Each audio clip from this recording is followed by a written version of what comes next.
Secara teologis, Hamas mewakili kekuatan dunia yang menentang umat pilihan Allah. Sejak zaman Abraham, bangsa-bangsa di sekitar Israel seringkali berusaha menghancurkan mereka. Hamas dalam konteks modern dapat dipahami sebagai bagian dari pola sejarah yang terus berulang di mana kekuatan anti-Israel bangkit dan kemudian dihancurkan. Sepanjang sejarah, Israel selalu menghadapi musuh-musuh yang berusaha menghancurkannya. Dari bangsa Amalek yang menyerang dengan licik di padang gurun hingga kelompok-kelompok modern yang menolak eksistensi Israel, pola ini terus berulang. Dalam kitab Ulangan 25 ayat 17 dan 18, Tuhan memperingatkan Israel untuk mengingat bagaimana Amalek menyerang mereka secara keji, menargetkan yang lemah dan tidak berdaya. Hari ini, kita melihat gambaran serupa dalam tindakan Hamas, sebuah kelompok yang dengan kejam melancarkan serangan terhadap warga Israel, tanpa memedulikan nyawa orang-orang yang tidak bersalah. Serangan roket, penculikan, dan teror terhadap perempuan serta anak-anak mengingatkan kita pada strategi musuh-musuh Israel sejak zaman dahulu. Apakah ini sekadar konflik geopolitik atau bagian dari rencana ilahi yang telah dinubuatkan dalam Alkitab? Saat kita menyaksikan peristiwa-peristiwa ini terjadi, kita dipanggil untuk tetap berjaga, berdoa, dan mempercayai bahwa Tuhan tetap setia dalam membela umatnya. Saat ini kita melihat bagaimana Hamas melancarkan serangan terhadap Israel dengan cara yang kejam dan tidak pandang bulu. Serangan roket diarahkan ke kota-kota besar, menyebabkan korban jiwa termasuk anak-anak, orang tua yang tidak bersalah dan penculikan warga sipil. Teror ini mencerminkan pola sejarah yang sudah disebutkan dalam Alkitab. Dalam Ulangan 25 ayat 17 dan 18, Tuhan mengingatkan Israel tentang serangan orang Amalek. Ingatlah apa yang dilakukan orang Amalek kepadamu pada waktu perjalananmu keluar dari Mesir, bahwa engkau didatangi mereka di jalan, dan semua orang lemah pada barisan belakangmu dihantam mereka, sedang engkau lelah dan lesu. Mereka tidak takut akan Allah. Firman Tuhan menggambarkan bagaimana musuh seringkali menyerang dengan cara yang licik dan kejam, termasuk menargetkan mereka yang lemah dan tidak berdaya. Dalam berbagai kisah di Alkitab, kita melihat bagaimana musuh menggunakan tipu muslihat, kekerasan, dan pengkhianatan untuk mencapai tujuan jahat mereka. Taktik ini tidak hanya terjadi di masa lampau, tetapi juga terus berlangsung hingga zaman modern ini. Kejadian di dunia saat ini menunjukkan bahwa strategi musuh tetap sama, yaitu menggunakan cara-cara pengecut dengan menyerang warga sipil yang tidak bersalah, termasuk perempuan, anak-anak, dan orang lanjut usia. Serangan terhadap mereka yang tidak memiliki kemampuan untuk membela diri merupakan bentuk kejahatan yang mencerminkan sifat asli dari musuh, yang selalu berusaha menebarkan ketakutan dan kehancuran. Nubuat tentang Israel dan musuh-musuhnya. Dalam eskatologi, firman Tuhan telah menyingkapkan bahwa Israel akan menghadapi tantangan besar dari musuh-musuhnya hingga akhir zaman. Nubuat dalam Yehezkiel 38 dan 39 tentang perang Gog dan Magog menggambarkan bagaimana bangsa-bangsa akan bangkit melawan Israel, berusaha menghancurkannya, tetapi Tuhan sendiri akan turun tangan untuk membela umatnya. Serangan yang terus meningkat terhadap Israel bukan sekadar konflik geopolitik atau perselisihan antar bangsa. Ini adalah bagian dari rencana ilahi yang sedang digenapi di depan mata kita. Kita melihat bagaimana kelompok-kelompok seperti Hamas dan kekuatan lain yang menentang Israel terus melancarkan serangan dengan kebencian dan kekerasan yang mengerikan. Mereka menargetkan warga sipil, anak-anak, perempuan, dan orang-orang tak bersalah, menunjukkan kebrutalan yang menggambarkan sifat asli musuh-musuh Tuhan. Ini bukan sekadar perang fisik, ini adalah pertempuran rohani yang lebih besar, di mana kegelapan berusaha menguasai terang. Dunia mungkin melihatnya sebagai konflik politik biasa, tetapi kita yang percaya tahu bahwa ada sesuatu yang lebih besar yang sedang terjadi. Tuhan tidak pernah lengah atau diam.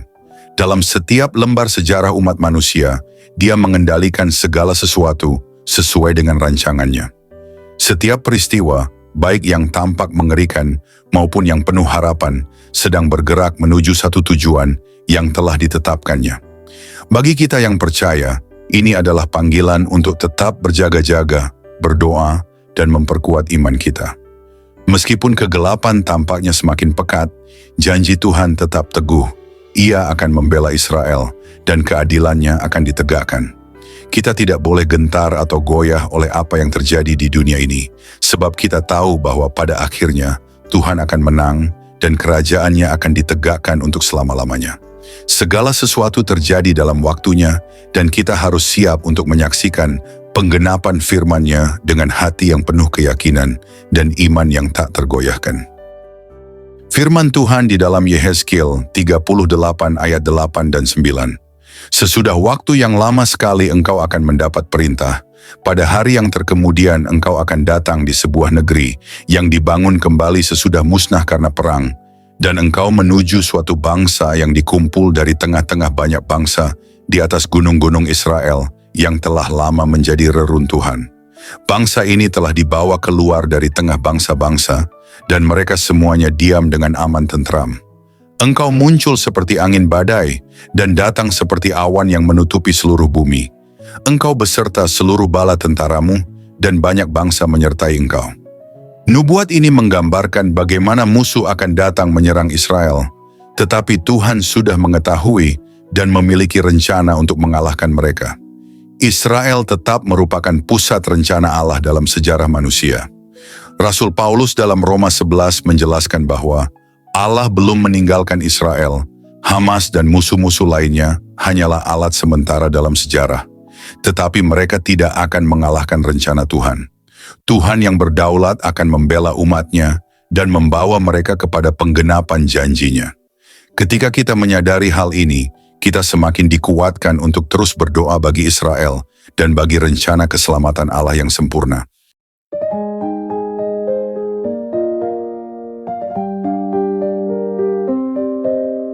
Shalom. Selamat sore, saudara-saudari terkasih dalam Kristus. Puji syukur kepada Tuhan yang penuh kasih, karena hari ini kita kembali diberikan kesempatan untuk berkumpul dan merenungkan firman-Nya. Betapa indahnya ketika kita dapat bersatu dalam kasih dan kebenaran-Nya, menguatkan iman kita di tengah tantangan zaman. Sebelum kita melanjutkan renungan firman Tuhan sore ini, mari kita berdoa. Bapa kami yang di surga, Allah yang hidup dan berkuasa, kami datang ke hadirat-Mu dengan hati yang penuh syukur. Terima kasih atas kasih setia-Mu yang selalu menyertai kami, sehingga pada sore hari ini kami boleh berkumpul kembali untuk merenungkan firman-Mu. Tuhan, kami mohon Roh Kudus-Mu hadir di tengah-tengah kami, menerangi hati dan pikiran kami, agar setiap firman yang kami dengar hari ini dapat menjadi pelita bagi langkah kami dan membawa perubahan dalam hidup kami. Singkirkan segala gangguan dan kekhawatiran, agar kami dapat fokus sepenuhnya kepada-Mu. Berkati setiap kami yang hadir, serta hamba-Mu yang akan menyampaikan firman-Mu. Biarlah setiap perkataan yang keluar adalah kebenaran yang berasal dari-Mu, yang menguatkan, menghibur, dan menuntun kami dalam perjalanan iman ini. Kami serahkan waktu renungan ini ke dalam tangan-Mu, hanya di dalam nama Tuhan Yesus Kristus. Kami berdoa dan mengucap syukur. Amin.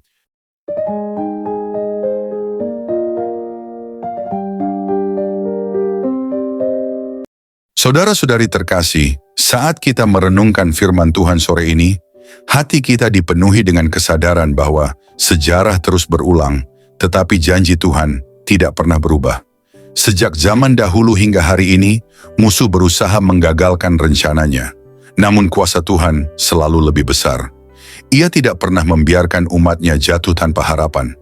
Mungkin dunia melihat konflik ini hanya sebagai masalah politik dan peperangan antar manusia, tetapi kita yang percaya tahu bahwa ada pertempuran rohani yang jauh lebih besar sedang terjadi. Kegelapan berusaha menelan terang, tetapi kita berpegang pada janji Tuhan bahwa terangnya tidak akan pernah padam. Saat kita menyaksikan peristiwa-peristiwa yang terjadi di dunia ini, jangan biarkan hati kita dikuasai oleh ketakutan atau kebimbangan.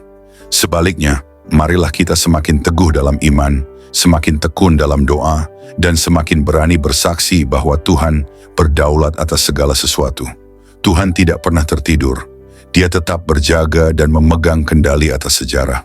Ia telah menetapkan waktunya dan tidak ada kekuatan di dunia ini yang dapat menggagalkan rencananya.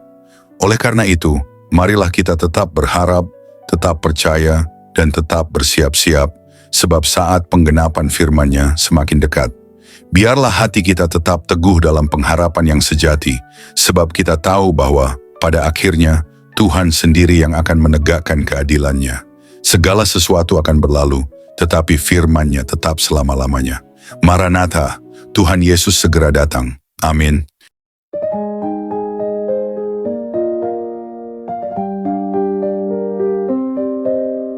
Mari kita berdoa.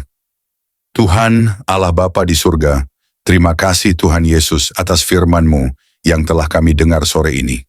Kami datang ke hadapan-Mu dengan hati yang penuh syukur, mengakui segala kebaikan-Mu yang tak terhingga. Kami bersyukur karena Engkau selalu menyertai kami dalam setiap langkah kehidupan ini. Setiap detik kehidupan kami adalah anugerah dari-Mu. Dan kami mengakui bahwa tanpa Engkau, kami tidak bisa berbuat apa-apa. Terima kasih Tuhan atas penyertaan-Mu yang sempurna. Engkau menjaga, memberkati, dan memberikan kekuatan kepada kami dalam segala hal yang kami hadapi hari ini. Kami sadar bahwa banyak tantangan dan pergumulan yang kami hadapi. Namun Engkau selalu memberi kami ketenangan dan keberanian untuk melangkah. Jika ada hal yang kami lakukan hari ini yang tidak berkenan di hati-Mu, ampunilah kami ya Tuhan. Sucikan hati kami, bersihkan pikiran kami, dan ajarilah kami untuk hidup lebih sesuai dengan kehendak-Mu. Kami ingin hidup yang berkenan di hadapan-Mu, hidup yang mencerminkan kasih-Mu kepada sesama. Kami menyerahkan segala kelelahan, kekhawatiran, dan pergumulan kami kepada-Mu, Bapa. Biarlah Engkau yang memberi kami damai sejahtera, yang melampaui segala akal, dan menyembuhkan setiap luka yang ada di dalam hati kami. Kami percaya hanya di dalam Engkau kami mendapatkan ketenangan yang sejati. Saat malam tiba, Bapa, penuhilah rumah kami dengan kehadiran-Mu yang nyata. Berikanlah kami istirahat yang tenang dan memulihkan tubuh, jiwa, dan roh kami. Semoga esok hari kami bangun dengan semangat baru, penuh harapan dan kasih untuk melayani Engkau dalam setiap kesempatan. Lindungilah kami sepanjang malam ini Tuhan, dan lindungi keluarga kami, saudara-saudari kami, serta semua orang yang mendengarkan renungan ini. Jauhkan kami dari segala mara bahaya dan godaan yang bisa menjauhkan kami dari-Mu. Kami percaya sepenuhnya pada kasih-Mu yang sempurna, yang senantiasa menyertai kami dalam setiap situasi kehidupan. Kami serahkan seluruh hidup kami ke dalam tangan-Mu yang penuh kasih. Biarlah kehendak-Mu yang terjadi dalam hidup kami, sekarang dan selamanya. Di dalam nama Tuhan Yesus Kristus, kami berdoa dan mengucap syukur. Amin. Terima kasih sudah setia mendengarkan renungan firman Tuhan sore ini. Kiranya apa yang kita renungkan hari ini dapat menjadi berkat dan kekuatan bagi kehidupan kita sehari-hari. Jangan lupa untuk terus hidup dalam firman Tuhan, karena di dalamnya kita menemukan damai sejahtera dan pengharapan yang sejati. Bagi saudara-saudari yang diberkati melalui renungan ini, jangan lupa untuk like, subscribe, dan tinggalkan komentar di bawah. Dukungan Anda sangat berarti untuk memperluas jangkauan pelayanan ini, agar semakin banyak orang yang diberkati oleh firman Tuhan. Sampai jumpa di renungan berikutnya. Tuhan Yesus memberkati kita semua.